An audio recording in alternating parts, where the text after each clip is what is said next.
Pero syempre bago po tayo dumako sa mga may init na issue at mga balita, narito po muna ang ating Food for the Soul and Food for the Spirit ngayong umaga.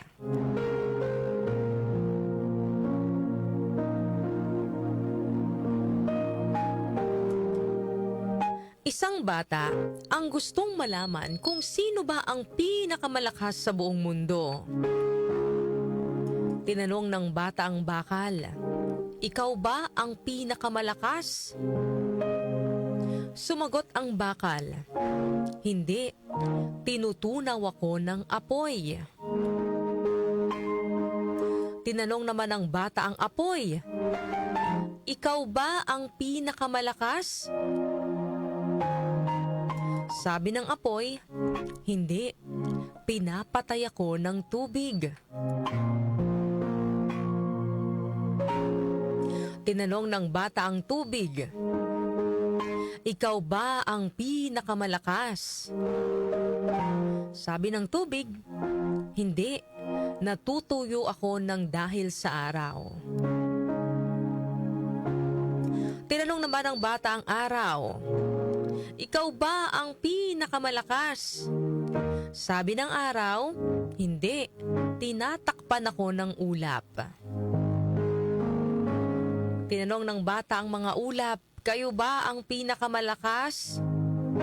Sabi ng mga ulap, "Hindi, hinihipan kami ng hangin kahit saan niya gusto."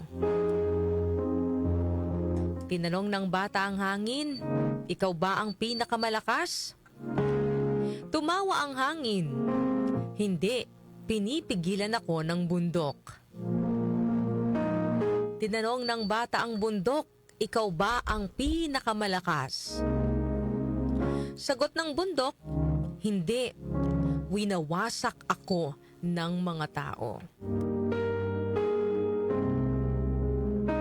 Tinanong ng bata ang tao, "Ikaw ba ang pinakamalakas?" Umiling ang tao, "Hindi, tinatapos tayong lahat ng kamatayan." Nanahimik ang bata at hinanap ang kamatayan. Sinabi niya, "Kamatayan, kinukuha mo ang lahat, kaya siguro ikaw ang pinakamalakas." Ngumiti ang kamatayan ng may pagmamalaki. "Sa libo-libong taon, inakala kong ako nga. Kinuha ko ang mga hari, mandirigma, mayayaman, mahirap, walang nakakaligtas sa akin." Ngunit saglit itong tumigil. Hanggang isang araw, may hindi sumuko sa akin.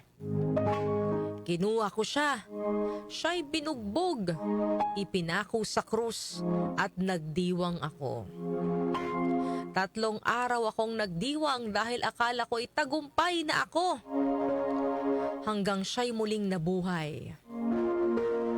At ang aking pagdiriwang ay napalitan ng takot. Sinira niya ang aking kapangyarihan. Kinuha ang aking mga susi at ako'y napaluhod. Mahinang bumulong ang bata. Sino po siya? At sa unang pagkakataon, nanginig ang tinig ng kamatayan habang sumasagot. Siya si Jesucristo. Siya ang tunay na pinakamalakas. Ano po ang aral na mapulot po natin sa kwento natin ngayong umaga na ito? Ang kwento po ay isang malinaw na paalala na ang lahat ng bagay sa mundong ito, kahit gaano pa sila katatag, kainit, kalakas o kataas, ay may hangganan. Lahat ng lakas sa mundong ito ay pansamantala lamang. Ngunit may isang kapangyarihan na hindi kumukupas at hindi kayang talunin ng anumang puwersa sa mundo. Ito po'y walang iba kundi ang kapangyarihan ni Jesucristo. Siya ang tumalo sa kamatayan, bumangon mula sa libingan at nagbigay ng buhay na walang hanggan sa lahat ng sumasampalataya sa Kanya. Siya po ang tunay at nag-iisang pinakamalakas. Dahil sa pamamagitan niya ay nailigtas ang sanlibutan mula sa kasalanan. Walang ibang makakagawa niyan kundi si Jesus lamang, mga kanyusik, no? Si Jesus ang lakas na hindi kumukupas, ang pag-ibig na walang hanggan, at ang pag-asang hindi kailanman maglalaho. Kaya kung siya ang pinangahawakan mo, kung siya ang lakas mo, hindi mo kailangang matakot. Kahit sa pinakamalakas na kalaban o pinakamalakas na unos. Dahil ang kasama mo ang tunay na pinakamalakas. Sabi nga, mga kanyusik, sa John chapter 14 verse 6, I am the way and the truth and the life. No one comes to the Father except through me. Siya lang ang pinakamalakas sa kanyang ama, mga kanyusik, no?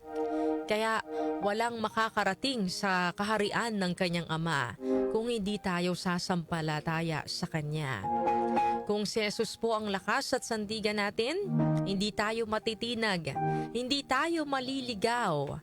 Siya ang tanging daan sa tunay na tagumpay, mga kanyusik, no? Marami mang ibang daan na inaalok ang mundo sa atin, pero iisa lang ang daang tunay na nagdadala sa Diyos. Yan po ay walang iba kundi si Jesus. Yan po ang ating Food for the Soul and Food for the Spirit ngayong araw po ng Thursday.